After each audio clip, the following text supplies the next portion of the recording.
5 acting exercises that will actually make you a better actor. So I've gone to my drama school training programs. I got my BFA, my MFA, I did my extension program at Juilliard, and I could give you 20, 40, 50 different acting exercises to actively go and practice every single day. But the truth is, do you need all 50? No, you don't. The other thing is, after you get all 50 pieces of advice, you will probably break it down to 2, 3, 4, or 5 that actually work for you that you will continue to practice over and over. So what I want to do is I want to give you 5 acting exercises that you will be able to practice, but these are also 5 acting exercises that have worked for not just me, but all the other students that I've worked with as well. So these are tried, tested, and true, and I want to share them with you. So the first one is monologues. Now, one of the reasons I'm also talking about monologues is because I'm actively hosting right now an actors intensive monologue workshop that we host in our community called Behind the Curtain. It's an intensive thing that we do for all our actors. We bring in industry members and all this stuff. We had an Oscar nominee in recently. But the point is that monologues are actually really helpful for the actor, because if you have a scene, what do you have? You have yourself and you have a scene partner, somebody that you can actively play off of. But when you have a monologue, it's just you. You're solo, you're alone. So you have to try and make magic work, make it happen. So I want you to think about monologue work as if you're running with ankle weights. But when you take those ankle weights off, you're going to run so much faster. Well, the same is with monologues. If you can get good at doing monologues, which is just you by yourself memorizing your text, and then you get a scene, you will be far better at your scene work simply because you were able to get good at your monologue work. So some different ways that you can get a monologue and work on it is go online, Google search monologues, find your favorite movie, find a monologue within that piece, and then just practice that over and over again. You're working on your memorization. You're working on building your characters. It's giving you something to actively practice, and it doesn't rely for you to have to be working with another person. We just had Darwin Shaw. He was our Oscar nominee that came in recently. And one of the things that he does a lot is he says that he will slow down by 200 to 300% when he is going through and doing his text analysis. Guess what? When you have a monologue, you can do that same thing. When you have a line of, "I love you," well, what does that mean when you say I love you? Because guess what? When you say I love you, it may be different than when I say I love you. It may be different than what our next door neighbors means when they say I love you. I love you can mean, hey, I'm truly into you. You're the only one for me. I love you could be like, okay, I need you to shut it up right now. Okay, fine. I love you, but we got to go and do this other thing. I love you could be, hey, I'm trying to hide something that's over here. I got this whole story, but I'm putting a wall up by saying I love you. I love you could mean many different things, but that's where a text analysis comes into play, and you get to navigate this and play it as an actor for yourself. So by having monologue work and getting good at doing monologues, you will inherently be far better when you get scene work, because now you actually have a real human being that you'll be able to play off of. The second thing that's going to help you a ton with your acting is your breath work. We breathe in many different ways throughout our everyday lives. When we're nervous, you breathe differently than how you're breathing right now watching this video. When you're angry, you breathe differently. When you're happy and when your heart is high and you're all the way up in the sky with love, we breathe differently. We have different ways that our breath works. When we're trying to act and we're trying to get into the emotion of our characters, one of the things that can really help is getting into a physical state. The thing that helps get us into those physical states are our breath work. The way that we shift and use our breath will affect how we perform a scene and the characters that we have. So just to give you an example of this, I want you to watch Leonardo DiCaprio and these 3 roles and just pay attention to how his breath is not the same for each role, but how the breath shifts change how he performs and acts with each of these characters. Same as that elk. When they get afraid, they run deep into the woods. I got him trapped. He doesn't know it yet. Girl like this. You shut up! Shut up! You shut up! Shut up! Shut up!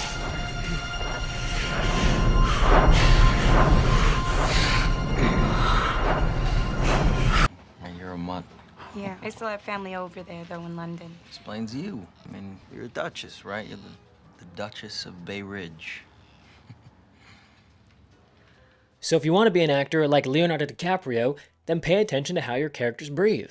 Take on those breaths and see how it affects the performances that you end up giving. Our third acting exercise is the character's walk. That means you are getting into the physicality again of your character. If we can get into the physicality of our characters, then it's much easier for us to play those roles that we have. Now, physicality means a lot of different things. Yes, our face is also part of physicality. Some people hold their face where there's energy in their face. Some people have their face where there's no energy at all, and it gives a different feeling for us as an audience, how you hold your body, how you move. Like literally, I want you to start practicing how you move and how you walk around a space. You can do this just from the comfort of your own home, or you can do it when you're walking outside. Pick somebody, pick a neighbor, pick somebody that you've seen on TV or in a movie. They walk differently. How do they walk? How does that change how you behave? For example, how Tony Stark walks is different than how the Joker walks. But then how does that affect you? How do you feel when you walk and you're very upright and your head is held high? How do you feel when you're hunched over and your head is down? We feel different. When we feel different as actors, we give a different feeling in our performances, and we can build that all off of our physicalities. So the next time that you get an audition, or the next time you're just practicing and working on your acting from a monologue or scene work that you have, do a character walk. Get into the physicality, the body of the character, and see how they behave and see how they move. Walk around the space, sit here, how you sit, what you do. All of this has an effect for the audience, and it definitely has an effect and feeling for you. Exercise number 4 is mimicry. So I want you to think about our acting as being like a rubber band, all right? So this rubber band, we can stretch it, and sometimes we have rubber bands that are really tight and they're really hard to stretch, so we don't have much play. As an actor, you want to have a flexible rubber band where you want to be able to say, hey, I can play here, but I have this range for myself as an actor. So what is one way that you can help develop your range? Well, we can do it through mimicry. And mimicry is going and trying to mimic a character exactly. Find a scene, find a movie, and say, hey, I'm going to mimic this actor. I'm going to see what they do. I'm going to record myself. I'm going to try and do the exact same acting as they did. Now, are you probably going to achieve that? No, but it doesn't matter whether you achieve it or not. Of course, we always want to have amazing acting, but your goal as an actor with acting exercises is to improve on your acting, to get better, to be better 1 month from now than where you are today. So then what you're going to do is you're going to record yourself, and then you're going to watch it back, and you're going to do this every single day for yourself, and you're going to find that your own instrument as an actor is going to stretch. Do not try to be perfect right off the bat. You're not going to be perfect right off the bat. Nobody's going to be perfect with this. The point is, again, remember, you're a rubber band. You're trying to stretch your instrument. When you are mimicking other great actors, actors that you admire their performances, you are naturally going to be stretching your rubber band, and the more you stretch it, the more versatile you will be as an actor. Now, our last acting exercise is to watch great movies. We learn through osmosis. So the more that we watch great performances, the more that we actually take that in. But my question to you is, how many great movies, great performances are you actually watching?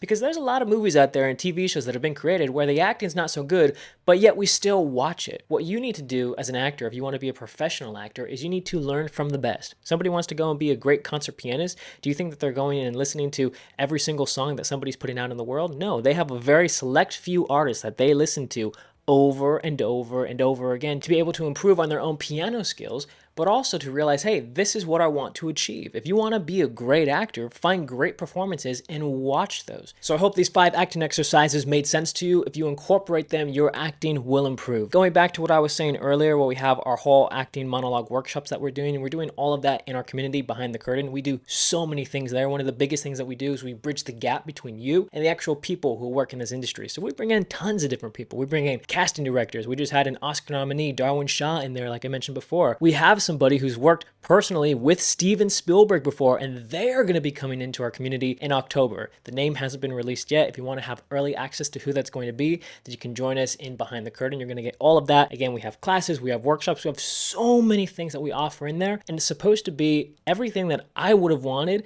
as an actor when I was starting out. Classes, being able to connect with industry members, being able to be in a community where there's a lot of committed actors who really want to improve, and videos that I can go and learn and practice on and be able to get critiqued on my own work. Everything that I would have wanted is all within that community, and all of that you can get for less than the price of a pair of new jeans. We have so much stuff going on. Also, if you actually want to be able to connect with a casting director tomorrow, Paul Weber is going to be coming in. He was the head of casting for all of MGM for 16 years. So if you want to be able to talk with him, let him be able to see your face, ask him all the questions that you have as an actor, you can also do that. He will be coming in though tomorrow. So if you want to connect directly with him, then you're going to want to sign up for that pretty soon. But again, we got so many people coming in all the time, but I hope to see you there so you can take advantage of these opportunities when they come about, because they're not always going to be there for you. So I'll talk to you later. Thank you so much. Peace and love. Bye-bye.